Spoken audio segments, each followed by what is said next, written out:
nature of this program, viewer discretion is advised.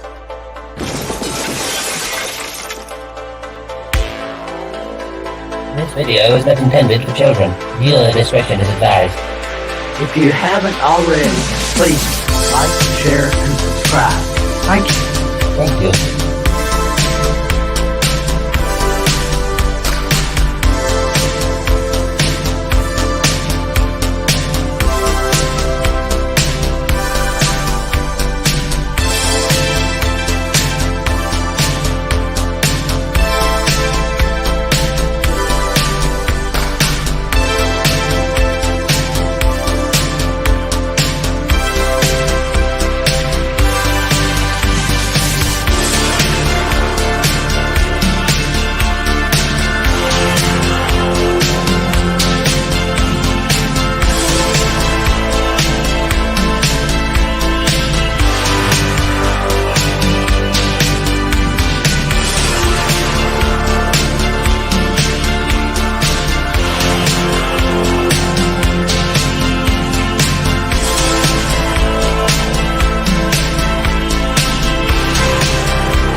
Greetings, one and all, and welcome to Mornings of Mischief. I'm your host, Stone Loki. Good morning to Larry, Adega Outlaw, the Doctor of Disaster and Destruction is here, ladies and gentlemen. Good morning to Chris Persian, Mark the Imply Tired, the Bash Brother Wrenches are here. Sit Room, good morning, Sit Room. Can anyone imagine any track in 2021 quoting any classic literature? I can't. Wow, Sit Room. No, I absolutely can't. Purple Valkyrie, good morning, Purple. Telegram for the score of the last game. Snortopupus Cuber, good morning. Good morning, Snortopupus Cuber. Good morning to Shum. Good morning, Shum. How are you doing? Good morning to Mrs. CANUCK. Good morning, everyone. I hope you all are having a great one. Lost Knowledge, good morning. Colin P. Smith, good morning. Arwen Avalon, good morning. Good morning to everybody. I hope you all are having a great one. And we are going to get into this yet. Right now. Give me just a minute. Okay. So we have got so many good episodes in this season.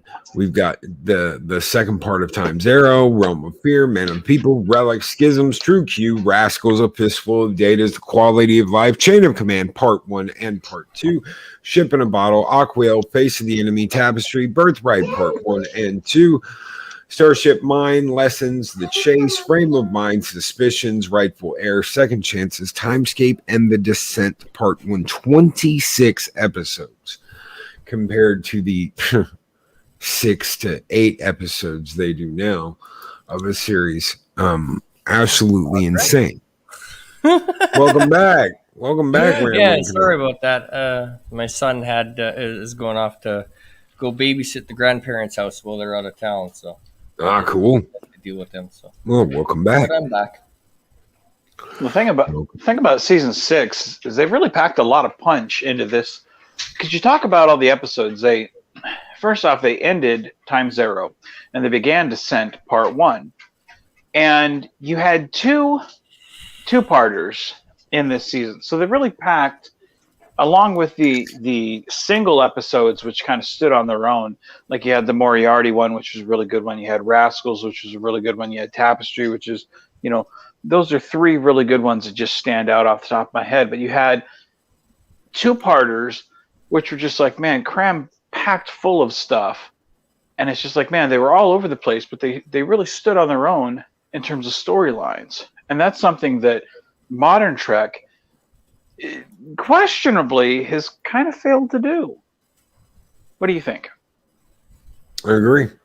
I absolutely agree. It has. It has failed to do it at current day. It has failed to do. Yes. What do you think, CANUCK? Yeah.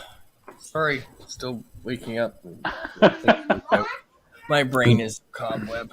Yeah, I don't know. The beginning of season 6, I think, was like a lot of TNG, slow start, and then kind of ramps up, and then drops off, and ramps up again, drops off. Unlike season 7, which is just kind of wake me up when there's a couple episodes. Well, we had Time's Arrow. What did you think of the way they ended Time's Arrow Part 2? Oh, I gotta remember that one. It's the one with Twain.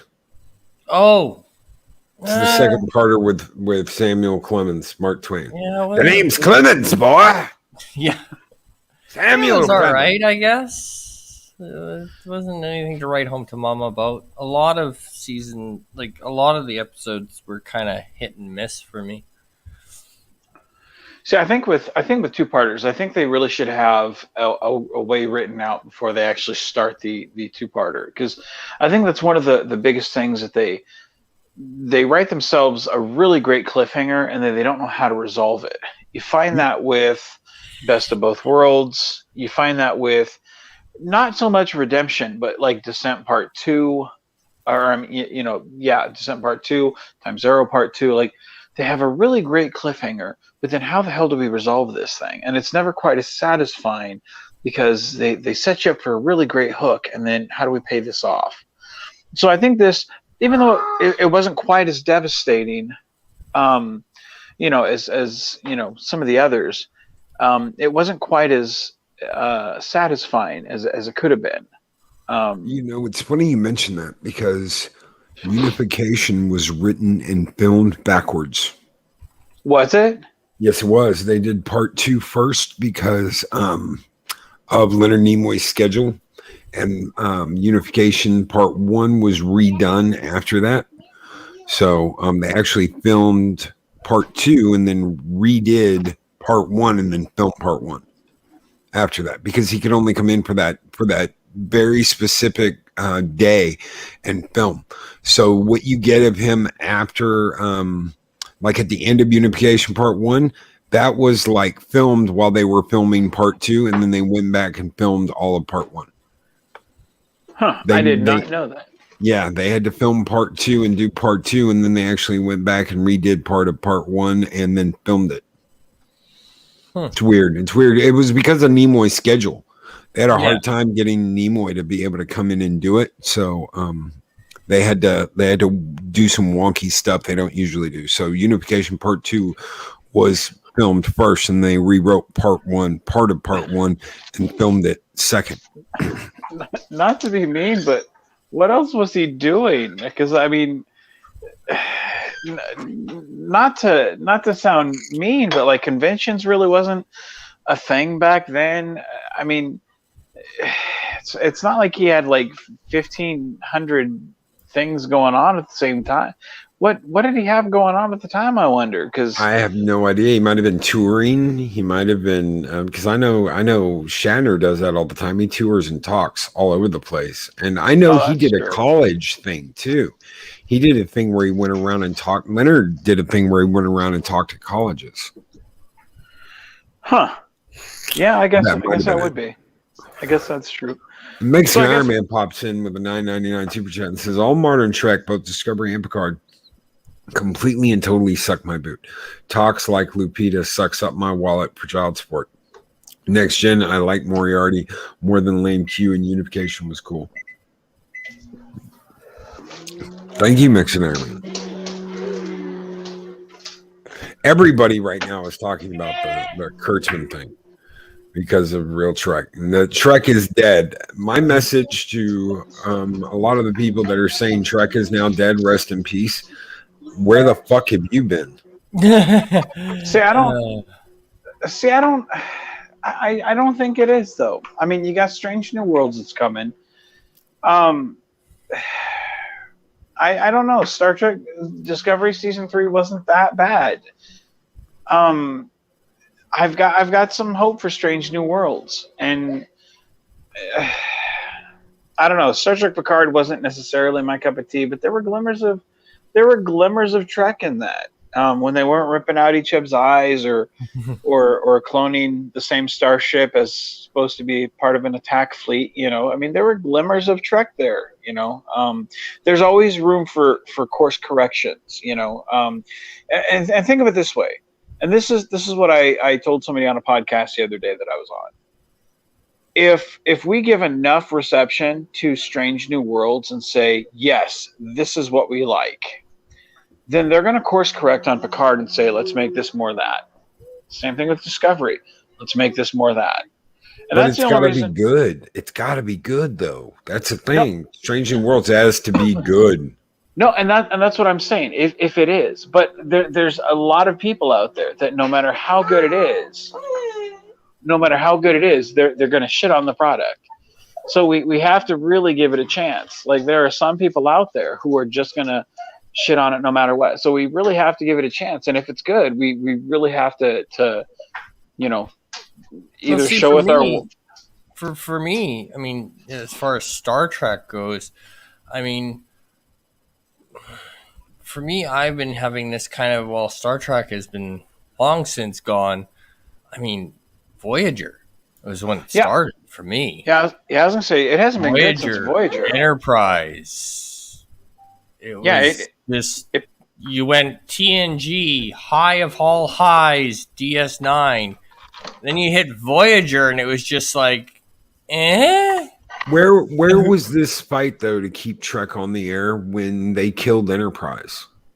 Yeah. Where was this fight to, we're going to keep coming out, and we don't care what the story is. We don't give a shit. We're just going to keep pushing Trek out. Where was that when Enterprise was on? Well, it's a different world, too. I mean, it's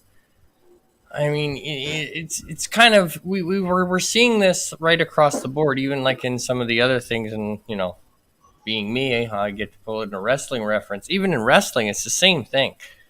Stuff that used to move the needle don't anymore. And ways we used to be able to measure the metrics don't matter anymore. They just don't. Ratings don't matter anymore. They really don't. At the end of the day, they really don't. I mean, ratings that TV shows get now used to get you pulled off the air. Like, if Raw did a 1.5 in, like, 98, McMahon would be having a shit fit. People would be fired. Heads would roll. But Raw gets a 1.5 now. A 2 sometimes SmackDown barely hits 2 million. But it's no longer the metric. But here's the thing, and I was having this. It kind of has to do with. Hold on. Here you go, Royce. You want some pepperoni? There you go, turkey butt. You just want? Okay. There you go. There's for that. So I was discussing with the Scarlett Johansson suing Disney type lawsuit thing, and here was one of the things that I was discussing, and this is part of what falls under the metric that you're kind of discussing, and this is kind of what falls under the current Trek umbrella, how I feel like they're looking at it as opposed to how they used to look at it and fighting for Enterprise and whatnot, and why they didn't then, and why they are not necessarily fighting for, but more like ramming down our throats. The dispute that she's having with Disney is, you had this one contract and you kind of broke it because it didn't stay at the box office. You put it on the streaming service, whatnot, and I didn't get my money. I think you're going to start seeing with some of these actors is they're no longer going to they're no longer going to keep getting these multi-million dollar contracts. I think what you're going to start getting is more of these. Here's a couple 100,000, Yeah. and not guaranteed contracts. You're going to get just a couple 100,000, and then go on to the next project, and then go on to the next project. In a And I way, think, yeah, and yeah, I, like I and agree I, with you. and I think it's the same thing with the rating system is because it's no longer judged on how many people tune in actually live, and the same thing that Bischoff used to look at back in the day for WCW, where people have streaming, or DVR or whatever, and people go by that type. That's now what people go by, which is why I think you're going to see the new contracts go for like Disney and HBO Max and whatnot. Yeah. Really quick, Raj H, thank you so very much for the super sticker. Psychodorp9 says, good morning. Am I fashionably late? Thank you so much, Psychodorp9. Go ahead, Ramley. And but no, like I mean, I hate to say this, but and I've kind of been saying this for a while now, and most people go, "Oh, shut up, wrestling fans, sit down. We weren't talking to you." But if you want to know where Hollywood and these TV networks and all that is going, look at WWE. It's really that simple. Look at WWE. They are running Vince McMahon's playbook and have been for a while now. Wrestlers used to get like major money every time a pay-per-view hit. Wrestlers used to get big time money for DVDs, VHS, anything like that. They'd get a whole, like some wrestlers are still getting paid for shit they did in the 90s from residuals. No, but here's the thing. But hold on. But ever since the WWE network, all that is gone. Vince no longer has to do any of that. There are no residuals for anything done on the network. There is nothing. So if they do a 13-part series on Ric Flair gets jack shit for that whole 13-part series. Whereas if they had released it in DVD form, he would get residuals for that. But because it's on the network, not anymore. All of that has changed. And Vince started that a while back. This whole thing is 100% WWE's playbook. 100%. It's been that way forever. And it's like everything we saw in the wrestling world 5-6 years ago is now hitting everywhere else, which is just weird. I'll just say that. Yeah, no, you're not wrong. Can you put up the last the shots fired thing? I'd like to comment on that one, Loki. Mexican Iron Man with $4.99 super chat. Thank you, because I didn't ever read that one. Shots fired. Looking for good things in modern Czech is like being hungry and searching for corn kernels in crap. Okay, I don't thank you for the $4.99. I don't think that's entirely fair. It's when you look at those, first off, the CGI is great. You can't deny that. Second of all, if you look at the sets, you can't deny that those sets look great. The costuming, even if it's not your costume of choice, like those look phenomenal. So, but some people would say a shiny turd is still a turd. Yes. Okay, but if that's not storyline is not the costumes, is not the set design. That's apples and oranges. That's like saying because I hate TOS aesthetics, but that has nothing to do with the stories that they were pumping out. Like it's apples and oranges. So I mean, you lumping it all in and saying it's all crap. That's not fair. And I think another underlying current, and Loki, you can correct me if I'm wrong, but another underlying current and I'll tie it back to wrestling because my brain is more comfortable at 8 o'clock in the morning talking about wrestling because a lot of it's been pissing me off lately. But anyway, is you get where like your YouTube channels, your main media outlets, whatever you want to call them, or in the wrestling world are Dave Meltzer's of the world. They will, well, a wrestler is participating like in WWE. Good example, recent release Saturday, Bray Wyatt. If you don't know who that is, don't feel bad. Sometimes, well, you didn't miss much. For the longest time, they've been like, "Oh, let him go already. Let him go somewhere else. Let him recreate himself. Let him go. Let him go. Let him go." So then they let him go. And literally, since they released him on Saturday, every single one of those same people that were going, "Let him go already," are now, "How dare you let him go?" And we see that everywhere else. Where Arwen Avalon has a really good point here. And it's not just the story and acting, it's the heart too. I want to say that a lot of heart went into TOS, TNG, DS9, even Voyager and Enterprise. Yeah. Yes, story and acting are key, but so is heart going into actually caring about what you're doing. Yes. Yeah. Yeah. And caring enough. Like, I'll give you a good example. And again, I'll kind of be sorry, Loki, I'll be in wrestler mode today. You know, back in the day, like probably when most people watched it, you know, Stone Cold Steve Austin, The Rock, Triple H, you know, the Attitude Era.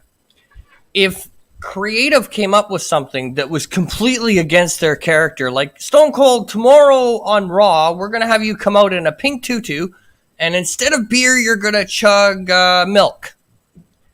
Well, Stone Cold would be like, fuck, no, I'm not. Right? That's not happening. It's going to ruin my character. What the fuck? Nowadays, that same character in today's world would go, "Oh, I really need the job, so okay, I guess I'll wear the pink tutu."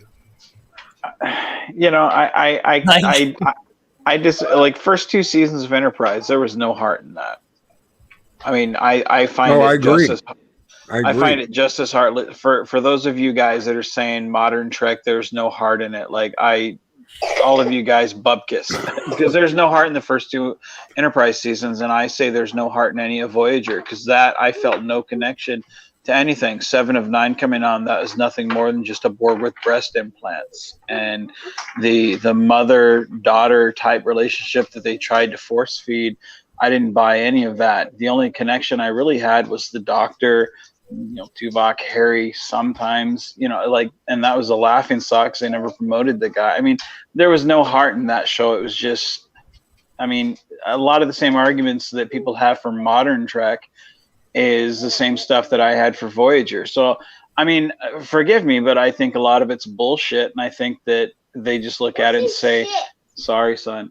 I think a lot of it is just they don't like modern stuff and they look at nostalgia and say, I like this because I'm used to this and this is what I revert back to. I do it myself because I prefer DS9 and I don't like most things after it. But you know, it's a taste issue, so you know, could be wrong. So. And Pat Steven says, with $2 Canadian super chat, aesthetics isn't heart. Without attachment equals empty, in my opinion. And Daryl, like Star Trek is caught on the event horizon of a corporate black hole and needs a proper captain to escape. Do you think that would solve anything, guys? A captain like Pike, bringing in Pike and doing Strange New Worlds. Do you think that's going to solve the problem over at CBS? Obviously, CBS has faith in Kurtzman for whatever reason, that he is going to turn this around. We've got the toy deal. There's a toy deal now with Playmates. Okay. Well, it depends on what toys, because they had some crap toys for the Kelvin movies. Now, if they go back to the toys that we had back in the 90s, like those are some great toys. They were basic, they didn't overdo things. They were basic toys that we could play with, and you had a wide variety of action figures. I mean, you even had a little Alexana Troy action figure. You had the Traveler. You had, Kern the Klingon. I mean, you had all these variety of action figures. I mean, most of those, Royce has in his collection now because they were just passed down to him. So I mean, they failed every time they've tried to release something. I mean, they may have fancier action figures, but they're very limited in what they have. So go back to what works when you could mass produce something and make it fun for everybody. And that's what they keep doing, is they keep overcomplicating something. To put a captain behind the wheel to get them out of a funk. Look what they did with Pike in season 2 of Discovery. Everything that they had that was great out of season 2 was TOS inspired. That's why I say Strange New Worlds, I think, is going to be something great for them, and I think we need to get behind it. Again, if it's good. If it's not and it's crap, hey, I'm the first one to be behind you guys and be like, yep, it's not good. Well, Pike did his 5-year mission, and then it passed the torch over to Kirk. So if they could do a 5-season deal with Pike until Kirk takes over. You come in, you've got Kirk and Spock there. I don't know if they'll use the same actor that played Pecker Spock back in season 2 of Discovery, but they could. So Yeah. Well, I think what they need to do is, and I don't know, maybe this is sacrilege, but in a way, stop worrying too much about, like, oh, how is this going to go over with this group, that group, this group, that group, that group. Write a damn good story.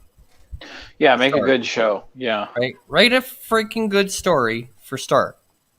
Second, put the actors that are believable in that position.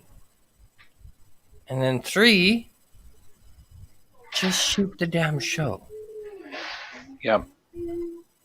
do you think that modern day fans, we'll say modern day fans because you've got modern day fans, will be accepting to going back to the roots of Star Trek with TOS and have that wagon train to the stars like show where you go and you find strange new worlds, where you're interacting on the edge of the Federation, where you can't contact Starfleet right away and get an order? The captain actually has to make a decision. Can they do something like that today? Yes. I think so. I mean, I think Anson. Oh, go ahead. Because I think all they really need to do is they need to it's not a matter of can they, but I mean, like, they can't copy, if you know what I mean by that. Like, yes, it'll have the feel of TOS. Well, I'll put it this way. It should have the spirit of TOS, but not the body. Does that make sense? If they wrote Pike in season 2 of Discovery, and they gave a character that we all could relate to, who had optimism, who embodied the spirit of Star Trek and the wonder that we all had that brought us to Star Trek to begin with.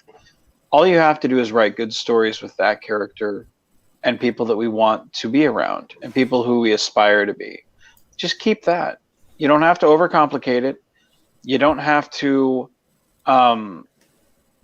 you don't have to be overly detailed on all these little things. I think people will get behind that.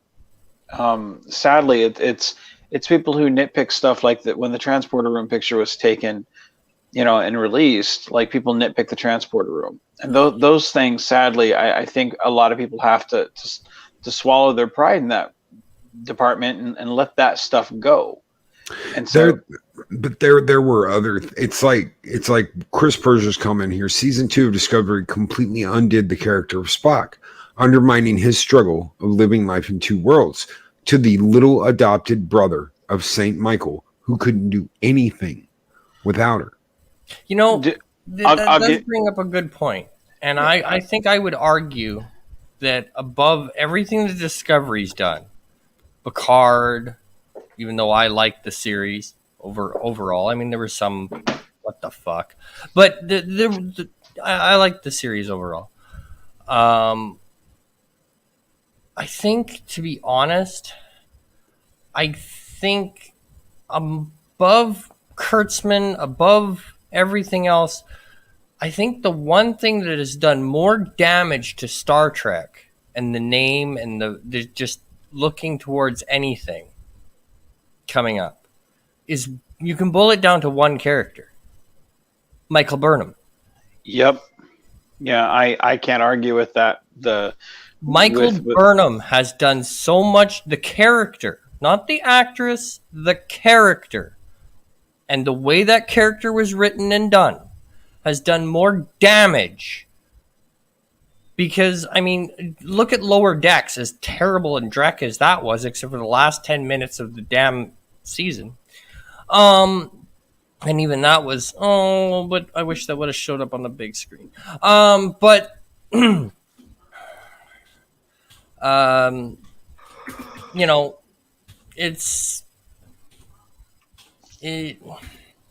And Larry, trust me, you're not the first one. I mean, there's a long going on, running on joke that Loki and I met on the opposite sides of a battlefield, and it was over Picard.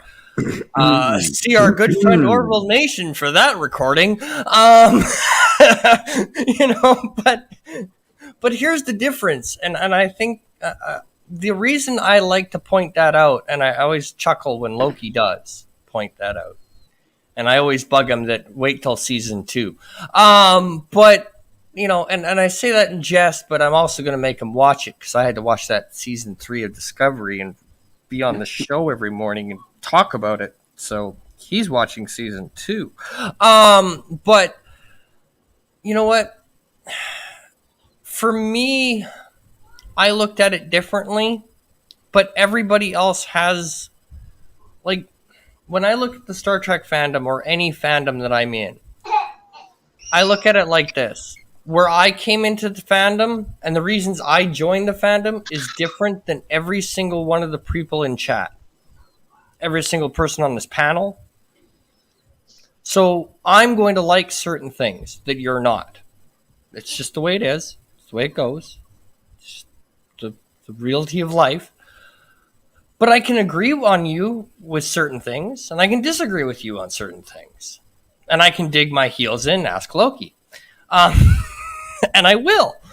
But at the same time, at the end of the day, when it's all said and done, does that mean that Loki and I hate each other? Does that mean that because Loki and I disagree on Picard, and we do... Oh yeah, he's Right. 100% light side. I'm 100% Yeah. dark side, and it's Yeah. just Yeah, there's no- okay. So just because Loki and I are on opposite sides of that fence, okay?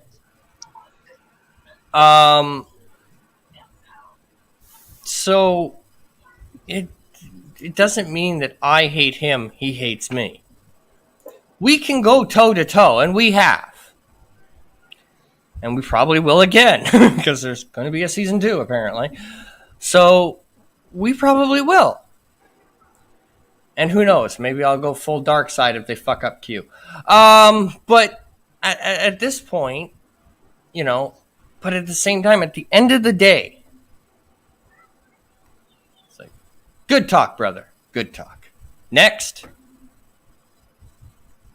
And that's what I find missing.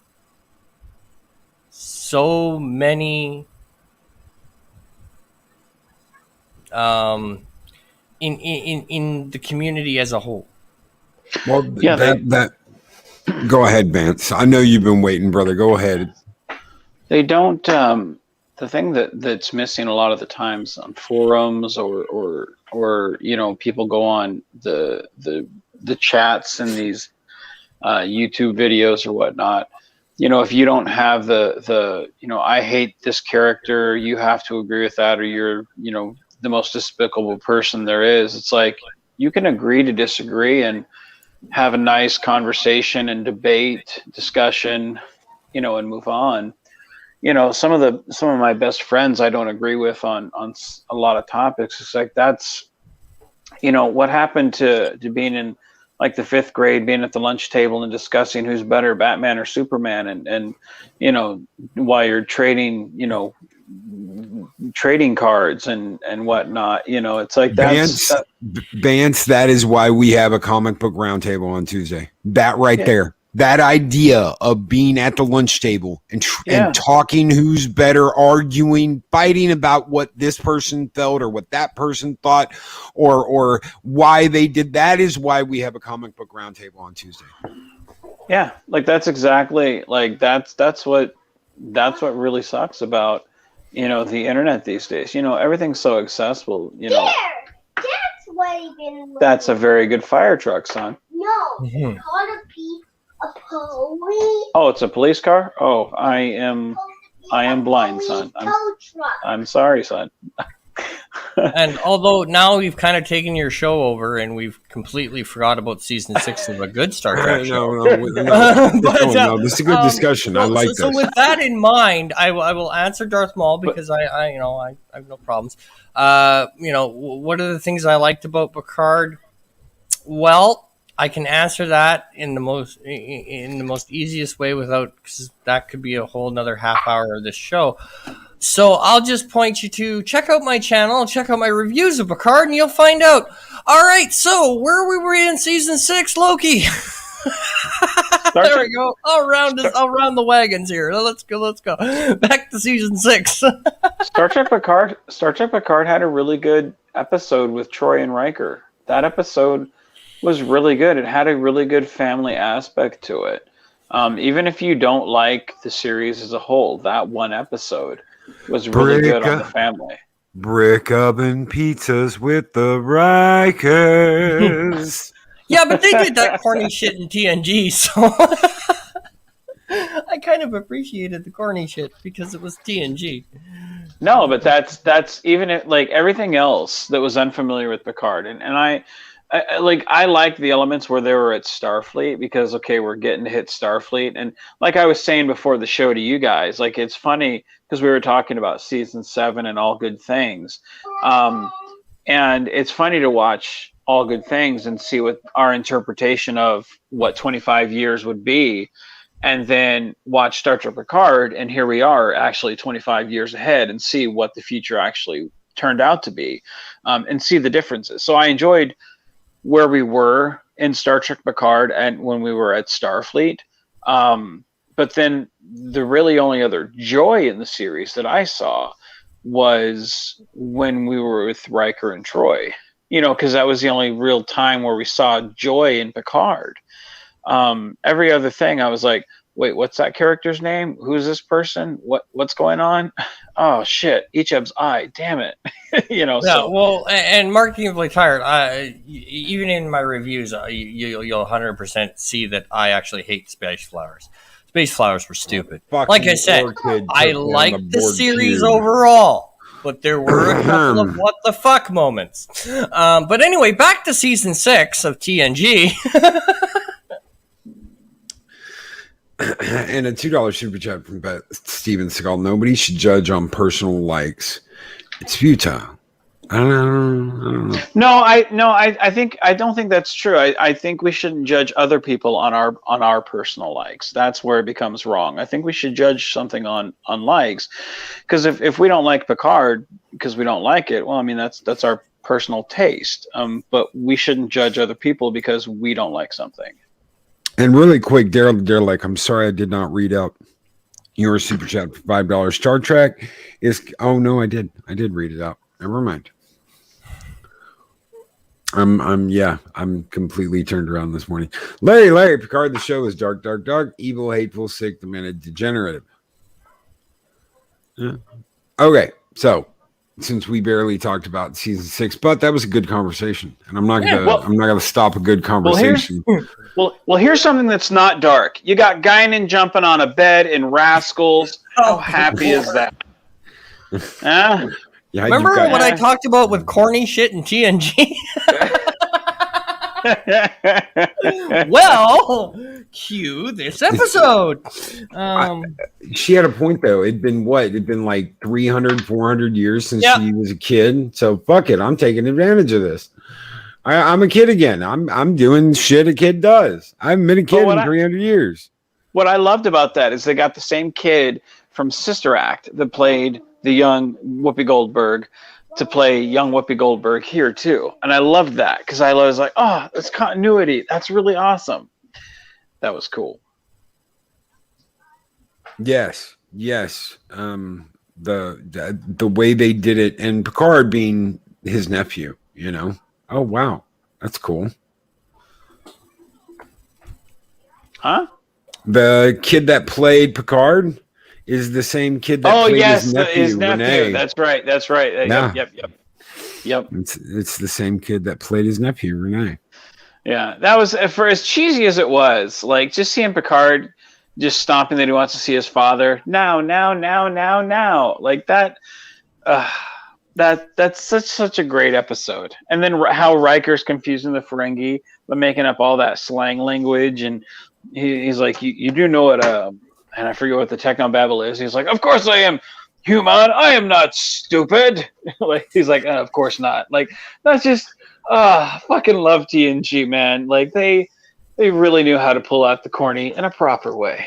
But speaking of corny, didn't we have a Barclay episode this season? We had a Barclay episode this season, and it is the realm of fear where he has to overcome his fear of being in the transporter. He's got transporter dysphoria or some shit where he like freaks out when he's in a transporter. Of course, but Barclay's got like everything. He's just got an anxiety disorder. Yeah, he's a walking, talking accident. Walking, talking anxiety disorder. It's like everything bothers Barclay, you know, from getting addicted to the holodeck twice to the transporter fear to the other things he deals with. I think I'm getting ill. I think I've got to go to the doctor. I think I've got Nelson's disorder, and Crusher's like, get the fuck out of my sick bay, bitch.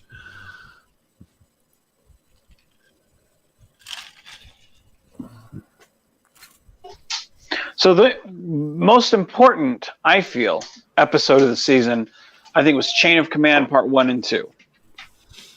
Yes, with Captain Jellicoe. Yes.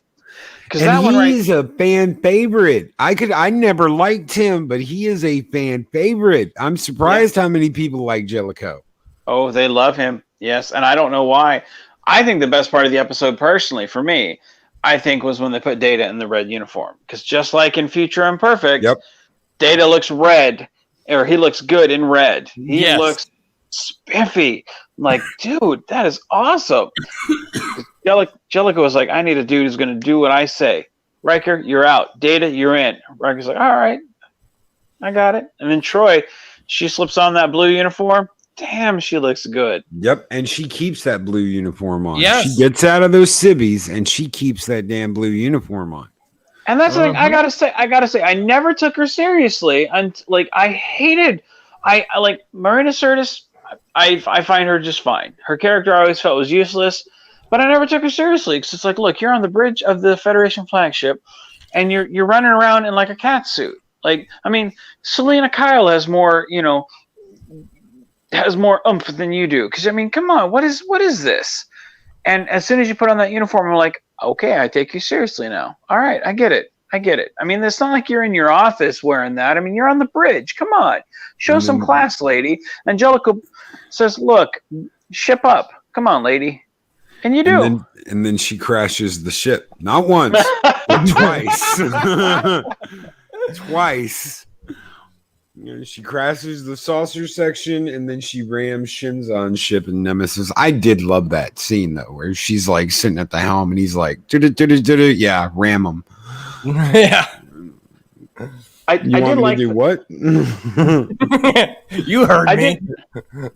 I did like the tension between Riker and Jellicoe, though. I mean, Yes. the fact of the matter, when they walk out of there, and Jellicoe, when they walk out of the Kardashian meeting, and they're kind of panicking, like, what the hell just happened? And he's like, all right, go back in there and tell him, that you've kind of talked me down, and we'll have a meeting again. It's just kind of like, oh, this is not Picard. This is definitely not Picard. And Geordi's going to Riker like, hey, man, can you kind of get him off our ass? And Riker's like, I'm not the guy to do it. Like, this is definitely not Picard's Enterprise. I mean, we've had 6 years of Picard, tightly run ship. Everything runs fine. You feel like at this point you can kind of breathe easy. And you kind of think, at what point do we start breathing easy with firm Picard? And then here comes Jellicoe, and he's like, no, bitches, no. Nah, this guy. Picard, nah. Well, Riker did get too comfortable, and he needed to be off that ship. He really did. Yeah. He had the training wheels were off. He knew how to command. He just didn't want to take one. And it took him like what, 6 more years to do it? 6 more years to get his own command at this point? Yep. That's insane. That he needed 6 more years. I love the fact that Frakes is in the movies. I love that. But Riker as a character was just like, no, I'm comfortable here. I like my comfy chair to the left. Yeah. Now was it this season that we had the one with Thomas Riker? No, I think that's next season. Or was that last season? I know it's not this season. No, I thought it was 6th season. Could have swore it was this season. Because I have an interesting. Yes, it is. Second Chances. Yep. Okay. Directed by LeVar Burton.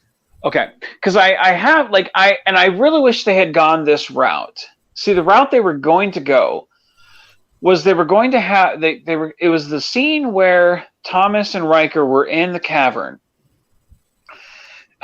Toward the end of the episode, and they were going to have Will Riker die, and Thomas Riker was going to join the crew of the Enterprise, and that would have had him sit at Data's spot as ops, and they would have promoted Data to first officer, and that would have changed the entire dynamic of the crew while not changing any of the cast around. And they brought that up to the show's producers to say, hey, let's do this. And they really were considering doing that. They wanted to do it, but at the last minute, it got nixed. And I really wish they had gone that route, because if this was DS9, Ira Stephen Barrett would have been like, yep, let's do it.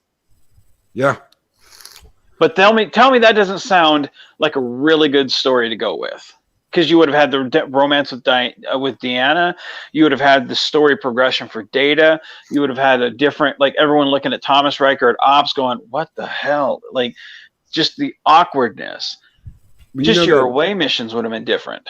They wanted Tom in Chakotay's spot on. No, they wanted Tom on Chakotay's spot. On Voyager, yeah, they were going to have the opening.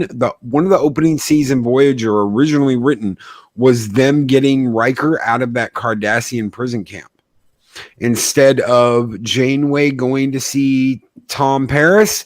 It was a team getting Thomas Riker out of that prison camp. I think you mentioned this a couple weeks ago. Yes. If memory, I think you did. Yeah, that's right. That would have been a completely different show. And they would have had Thomas Riker as the first officer on Voyager instead of Chakotay.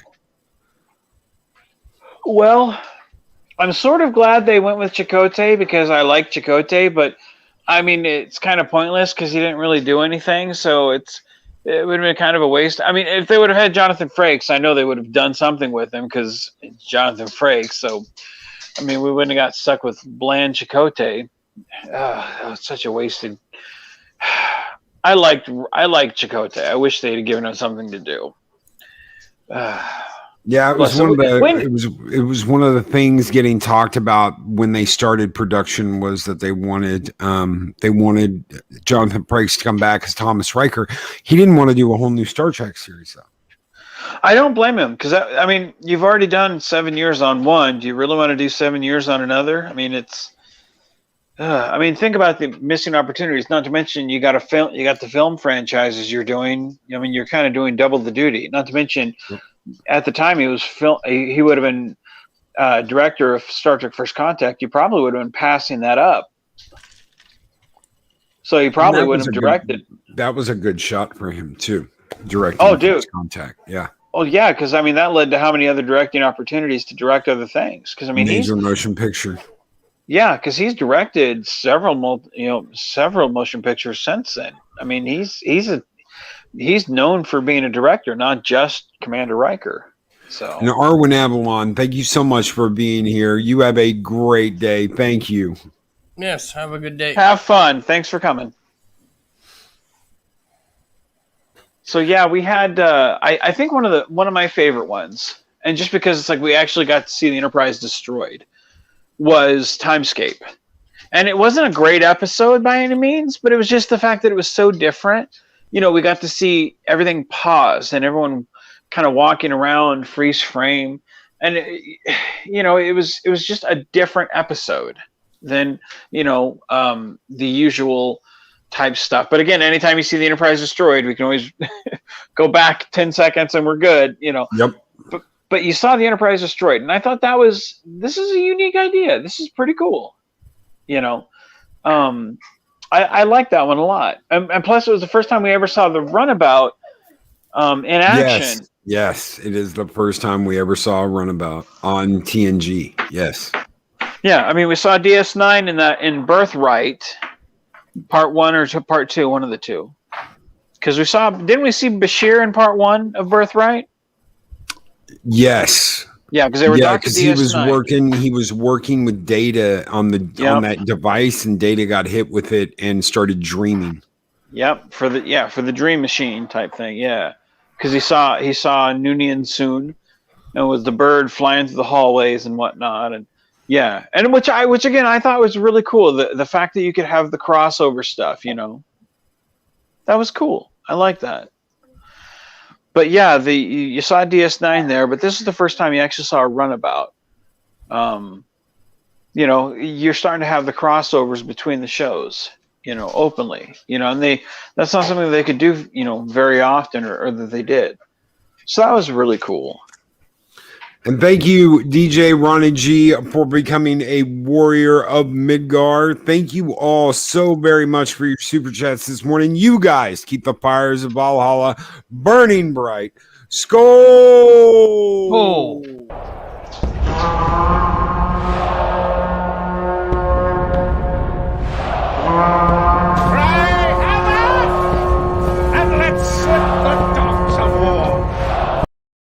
God, that's the best Star Trek school ever. Yeah. So,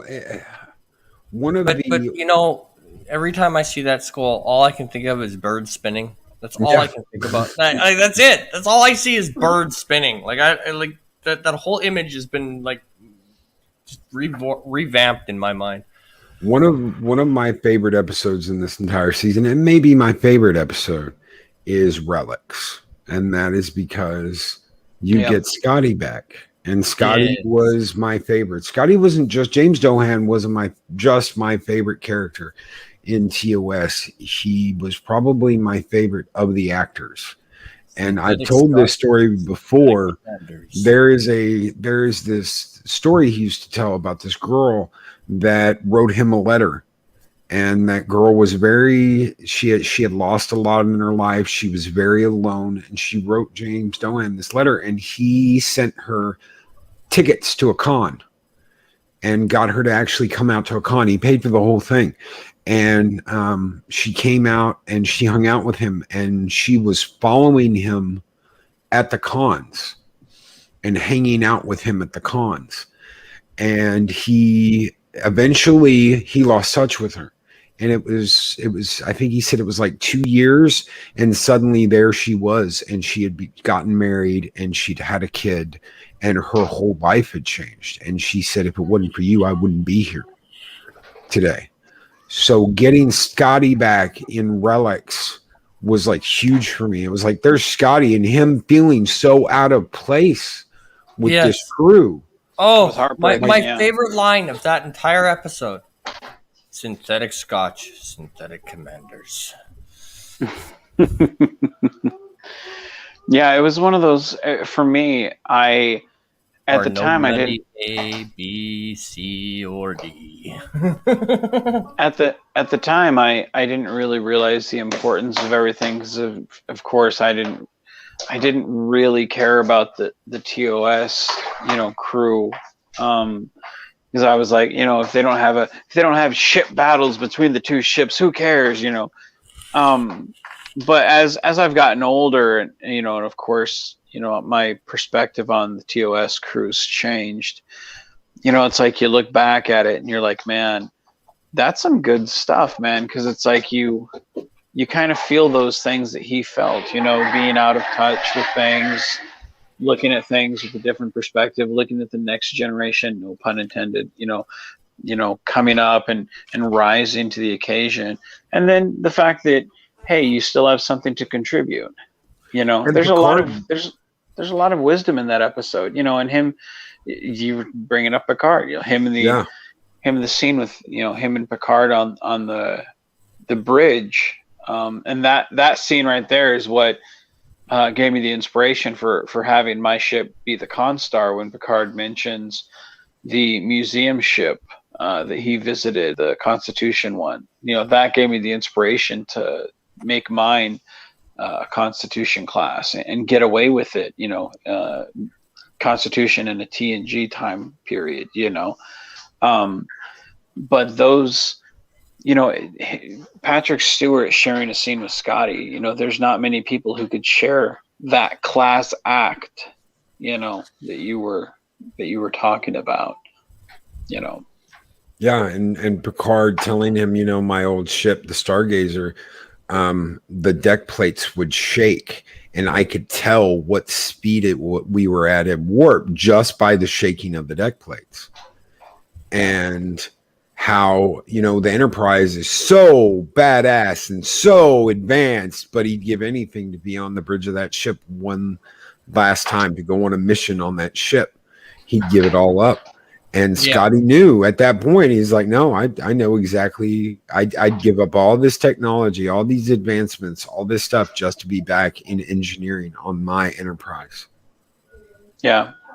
I think that's something that we all go through, as we look, we look back at our past, at any moment, we all look at that and, it's a good episode, it's a really good episode. And Kendra L, it is it is green. Yeah, it's it is green. Green. Yes. Well, before we wrap it up, we have one more episode to hit before we go into the next season, and that is Descent Part 2 or Descent Part 1. What did you guys think about? Before we get there, let's talk about a quick one, because it's one that I just kind of was mad on, but we really haven't brought it up, and that's the one that has Crusher as the main person in this series. Which one's that? That's the one where Crusher is hellbent, determined to prove that the Ferengi science was right. Oh, on that cloak, or whatever the hell it was. Oh no, not the chase. Suspicions. There you go. Yeah. Solve the murder of Ferengi scientist Dr. Rhaegar. The solar shield episode. I mean, it wasn't the best episode, but it wasn't the worst one with her at the helm as the focal point. No, it was a really good episode. It was pretty solid. It was one of those ones where you didn't expect. One, it didn't feel like a Crusher episode, because, I mean, when I think of Crusher episodes, like the only one that really ever comes to mind is that one where she's banging her grandma's ghost lover. That one's the one really where she's in the bubble reality. This is the best of the Crusher episodes. Yeah. Crusher centric. Yeah, or Attached. I do remember Attached, and I kind of like Attached. Yeah, this one is probably the best one because I mean, it actually it has some relevance to it because later on when we get to the Pegasus, um, doesn't this cloak have doesn't this phasing cloak have something to do with that later on in the Pegasus?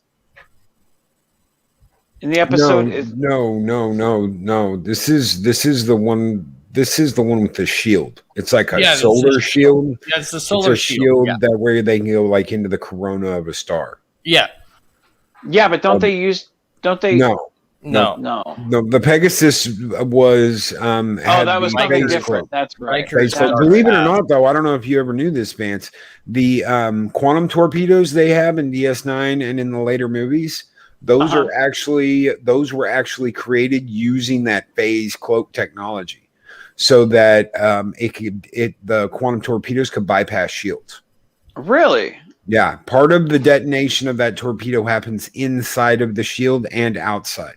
But basically, part of that blast bypassed shields because of the phase cloak technology they got off of. It's in one of the tech manuals that the quantum torpedoes, the way it was used, was able to phase partially through shields, the explosion, so that it's like getting a kick in the face instead of just hitting your shields.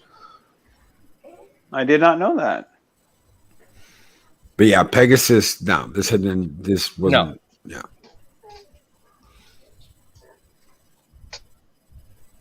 Anything else about that, or do you want to go on to No, we anything can else go about suspension? Okay, so Descent Part 1. What did you guys think of this? Because this is like one of those that I was just like, eh. Besides Yeah. Data getting angry and the initial shock of Data getting angry, because I was like, Yeah. oh shit, he got pissed. Yeah. He's like, I'm gonna fucking kill you, Borg. Yeah. And then I think they really should have not gone with Data trying over and over to recreate his anger, because that kind of watered down the moment, I think, to me. The thing for this, it felt there the initial build up of the opening to it where it was just like, oh my god, Data got pissed, killed a Borg are pissed, everyone's pissed, oh my god, it's like the whole universe is on PMS, this is great, after that it just kind of went downhill from there until you get to the very end, and then you have lore and you're like, holy shit. But everything else inside the episode just kind of felt like filler. Yeah. It's like you had two high rises, and everything else was just like, eh.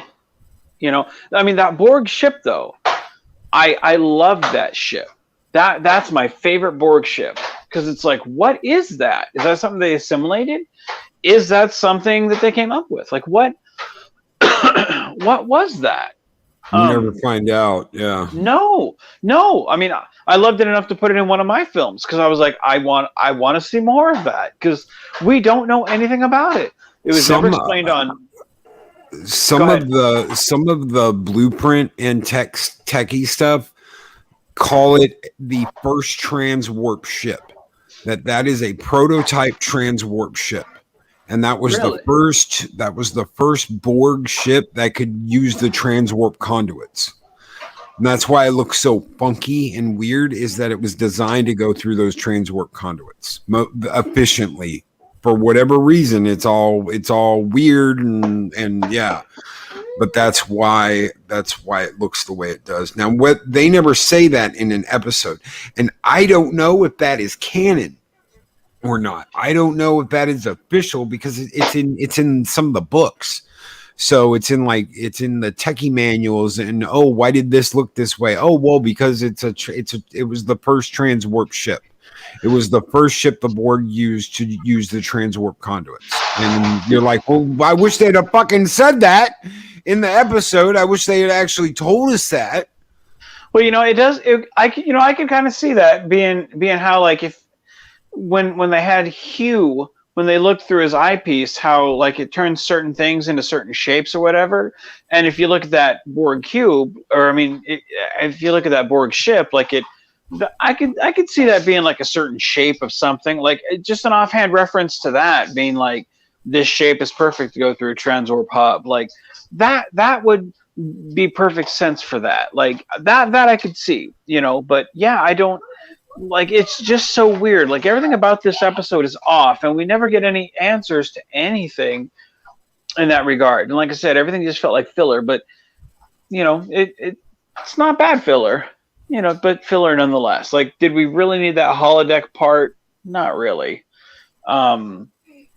You know, it was good though. I love that. I love that cliffhanger with Lore, where you know he's like the sons of Soon have joined together, and together we will destroy the Federation. And you're like, oh my God, no! You know, it was pretty good. I liked it. I was kind of, I guess it's the second part of this, and we'll get into that next week. I'm kind of disappointed in the way they did Lore, because Lore has always been like the mischievous, the mischievous brother of Data, and he's just not that way in this. He is just mean. Yeah, he is just 100% out for. Yeah. He's mean. He's kind of went from Loki to Thanos. Yeah, he went from Loki to Thanos, and I never liked that. We'll get into that more next week because you'll get to see more and how he tortures people and kills people and experiments on people. But to me, this wasn't the mischievous brother that we had. No. Yeah, he was very vindictive in this, whereas before he wasn't that way. You're right. So, guys, that is going to bring an end to our show. Darth Maul asked Loki, do you think Lore could have been redeemed? No, not in this. No. In the other episodes, yes. Yes. In this, he's just an evil, vengeful son of a bitch. So I think that after this, no, there's no way. I know they chop him up and give him to Starfleet. But I don't know. Nothing ever comes of it. It'd be funny if you find out in Picard that all the damn robots that went crazy did so because of Lore. I'd laugh my ass off about that. Yeah. And we may get that. We may get that in Picard. Oh, well, the reason why the robots killed everybody and turned on everybody is because of Lore. It's all Lore's fault. I believe that. They thought it was Data's chips. It wasn't. It was Lore's. Yeah. It was never me. I still think we'll see Lore again one day, honestly. So. Oh yeah. I wouldn't put it past him at all to bring Lore back. Oh well, we hooked him back up to try and control the other ones. You did what? Oh yeah, we didn't think it'd be a bad idea. Yeah. Yep. Okay. Yeah, because that never ended badly ever. No, absolutely not. And thank you so much to my mod team this morning. Thank you all who have hung out and chat this morning and listened to us ramble. Yes. We rambled. I wonder how that happened. Thank you all so very much. Thank you to the panel. Thank you to Vance for being here. Thank you so much, brother. Thank you to CANUCK. Do you guys have anything coming up?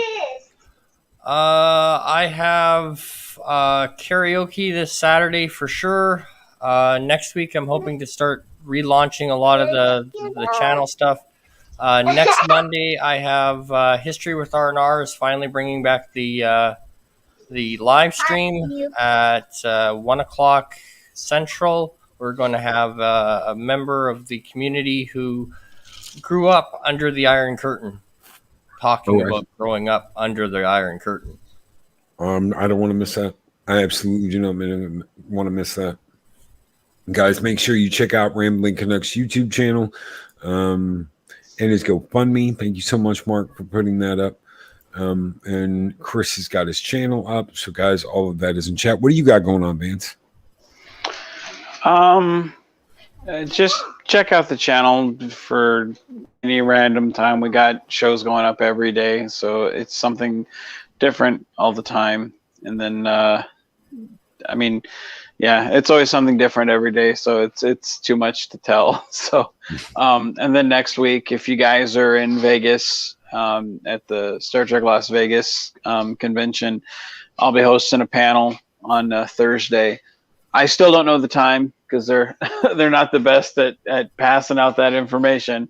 But just hit me up on Facebook and Yeah, I'm down to take selfies or sit and chit chat for a little bit if you guys want to. So stop by. Heck yeah. And stop by my panel. So we definitely gotta hang out and get a drink because I will be there. Yes, ladies and gentlemen, I will be in Vegas. So everybody's been like, "Oh my God, is Loki going?" Yes, Loki's going to Vegas. So I'll there goes the neighborhood. Yeah, there goes the neighborhood. What happened in Vegas? Hashtag blame Loki happened. So I can't wait to see Vance and get to bullshit with you a little bit and hang out. If anybody else is going, hit me up on Discord because I'll be there. So really quick, before we get out of here, Stephen Glenn with $5 super chat. Fun and interesting show. Hail to Loki and the panel today. Thank you so much, Stephen Glenn. You guys keep the fires of Valhalla burning bright, brother. Skål!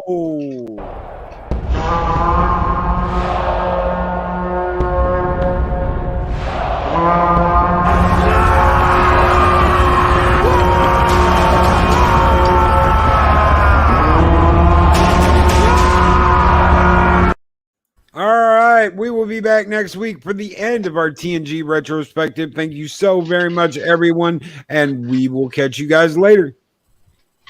Take her easy, folks. Bye. These videos are tremendous. Like, comment, and subscribe, and hammer that notification bell.